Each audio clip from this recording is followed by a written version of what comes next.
Talk about what Caitlin Clark just did, because what happened in Indiana's walk-off victory over the Seattle Storm is not simply a great performance in a basketball game. It is a statement. It is a response. It is the kind of competitive eruption that only comes from a player who has absorbed an extraordinary accumulation of pressure, criticism, controversy, and physical difficulty, and decided that the basketball court is where the definitive answer gets delivered of her situation. She processed all of that information, walked onto a basketball court, and delivered 41 points alongside the first 40-10 game in league history. The people who is one that every observer watching this situation should recognize and note. Now let us examine the broader context of how this performance was produced, because the situational details matter for understanding what it represents. There was commentary during the broadcast that characterized Clark's minutes restriction as a medical decision rather than a coaching decision. The source of that characterization had an organizational connection to the Indiana Fever. That context matters when evaluating the framing being offered to the viewing audience. When someone with institutional ties to a franchise provides cover for decisions that have been publicly criticized, the audience deserves to understand the relationship between the characterization and the person offering it. Clark made a pointed post-game comment in a recent session about hoping she could stop playing 25 minutes. She delivered it with visible awareness of its implications, with an expression that communicated considerably more than a simple health management update. The gap between the organizational framing of the restriction as purely medical and what Clark herself has communicated in public has not been resolved. Today's historic performance in 29 minutes will intensify rather than settle that conversation, because what it demonstrates is that the ceiling available when she is given real floor time and real competitive rhythm is not just elite. It is historically unprecedented. Kelsey Mitchell contributed meaningfully to this victory and deserves recognition. When multiple Indiana offensive weapons are producing simultaneously, this team becomes considerably more difficult to contain defensively because the coverage demands cannot be concentrated solely on Clark. Mitchell's production alongside Clark's historic output created a dual threat that the Storm could not adequately neutralize.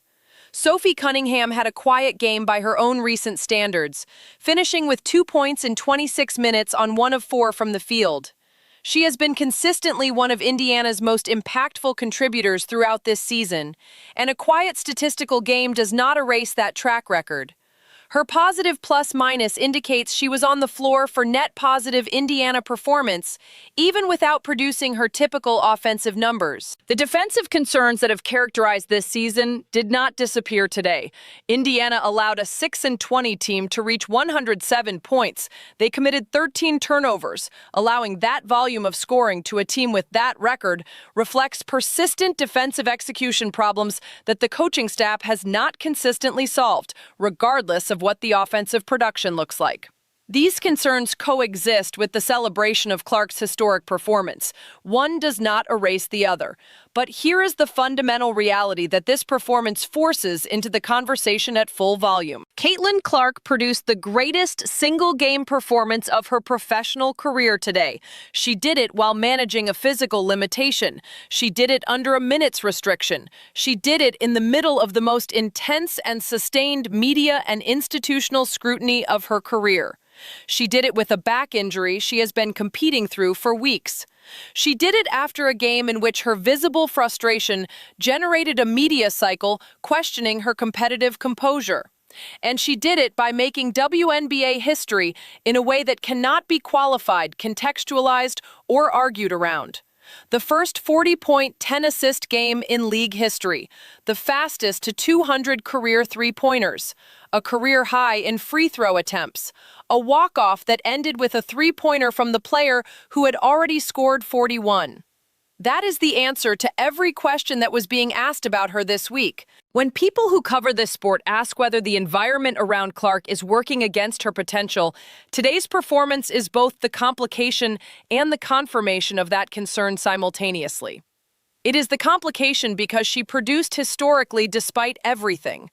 It is the confirmation because historically unprecedented individual performance should not require this level of adversity as its catalyst. A player of this caliber should be operating in an environment designed to maximize her output every night, not in an environment where her ceiling only reveals itself fully when she is responding to accumulated institutional pressure and media criticism.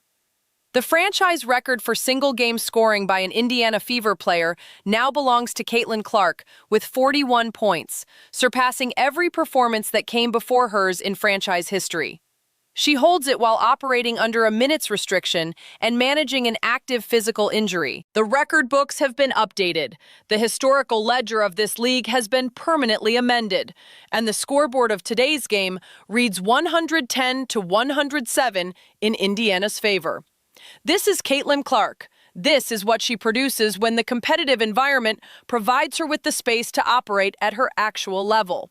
This is the ceiling that every conversation about her minutes restriction, her coaching environment, her organizational situation, and her institutional treatment has been pointing toward as what this league is risking when it fails to protect and maximize the player sitting at its commercial and competitive center. She delivered the answer in 41 points, in 10 assists, in franchise and league history, in 29 minutes. And every institution, every coaching staff, every organizational structure, every media voice that has been questioning whether she is worth the complexity of the situation surrounding her now has to sit with what today demonstrated about the answer to that question. She is worth it. She has always been worth it, and today she proved it in the most permanent way available to a professional athlete, with a record that will never be taken away.